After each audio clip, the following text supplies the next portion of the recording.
Hi, we're going to show you how to knit today. The first step in knitting is casting on. So we're going to start at an end of our yarn and just pull a lot of it through just to make sure you have enough. It's better to have too much than not enough, so just keep pulling through. So we'll start right here. We're going to make a slip knot. So go ahead and put the yarn around your first two fingers. And then you're going to make a loop on your thumb side. So go ahead and make that loop. You're going to go around over here by your pinky and under. So put that loop right in the middle. You're going to grab that loop and then grab the bottom pieces and just go ahead and pull it tight. And it doesn't really matter what size your loop is because we're going to tighten it anyway. So then you're going to take your knitting needle, just one of them, place it in that loop, and then you're going to grab whatever piece of yarn down here tightens it. It's just going to be one of them. And go ahead and pull that nice and tight. Okay, so we have our first cast on stitch. You're going to kind of slide it down here towards the end just so it's easier. And then you're going to take your two pieces of string, yarn, and just make sure they're nice and straight down like that. You're going to make an OK sign like this, and then just stick your thumb and your pointer finger right in between those two pieces of yarn.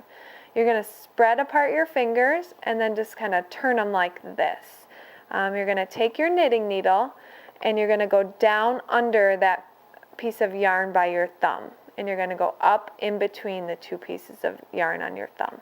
And then you're going to go around the piece of yarn that's on your pointer finger like this, around and up through here, and then you're going to go down in between the two pieces that are by your thumb like that. And then you drop your thumb out and go ahead and bring it down here and pull that tight. So that's your second cast on stitch, and you continue for as many cast on stitches as you need. In this case it's 50, so you're going to want to do that so you have 50 loops up here. So I'll show you how to do that again. Put your fingers in there, you're going to spread them apart. You want to go down under this piece by your thumb, up in between, and then over by your pointer around that piece. So you're up here and then down in between the two pieces by your thumb. So then you drop your thumb, bring it down here and just pull that tight. And you're just going to continue that cast on process. Now I'm going to show you the knit stitch. That is in the lower border and upper border of our dishcloth pattern.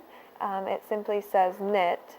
So it says row 1 knit and rows 2 through 6 knit. So I'm going to show you how to do those rows. So we have our casted on stitches right here. There's 50 of them. And we are going to start so that those stitches are facing the right. We want to make sure that we're working with our long strand of yarn. I actually cut my other one a little shorter just so I wouldn't get it confused. So we're going to want to make sure we're working with that side of the yarn that is attached to our big bundle of yarn. So we are going to take our other knitting needle. We are going to just kind of put it over here, and you're going to slip it up under that first stitch. And it's going to be behind the original knitting needle. You're going to take your long piece of yarn here, and I just kind of wrap it around my finger so I can keep it tight.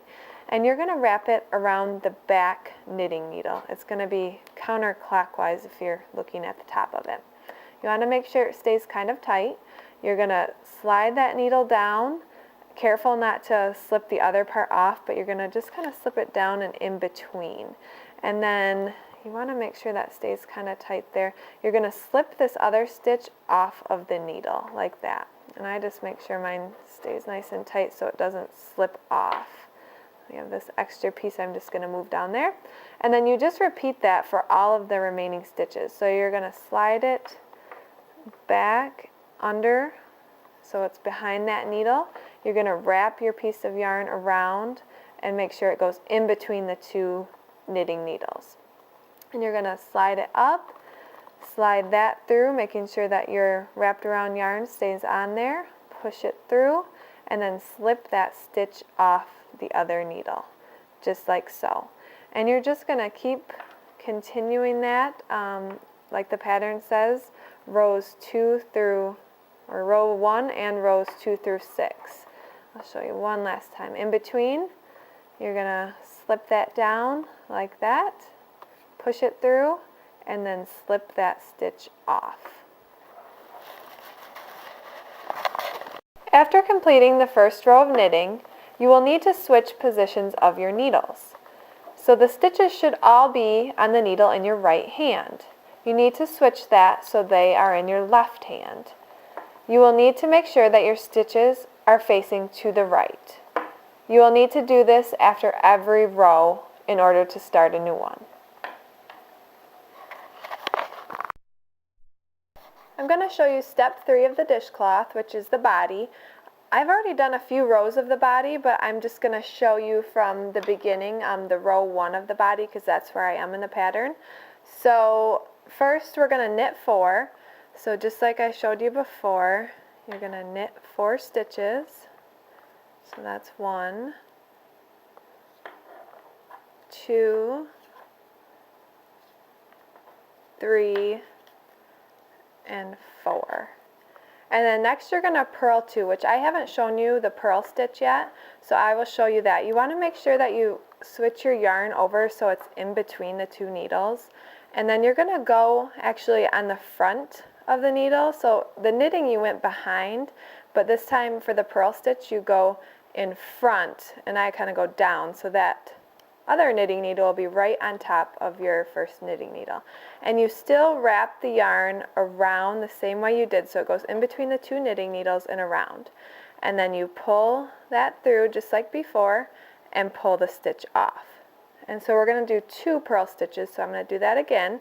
Just like that, you're going to wrap in between the 2 needles around, pull that through, and pull the stitch off. And then I go back to knit 3. So you actually have to flip your yarn over on the other side again. And then you're going to knit 3, 1, 2,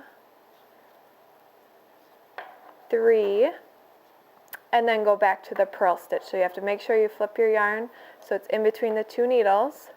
And you do that every time you switch between the purl and the knit stitch. So we're going to purl, go around, slip through, slip that off, same thing.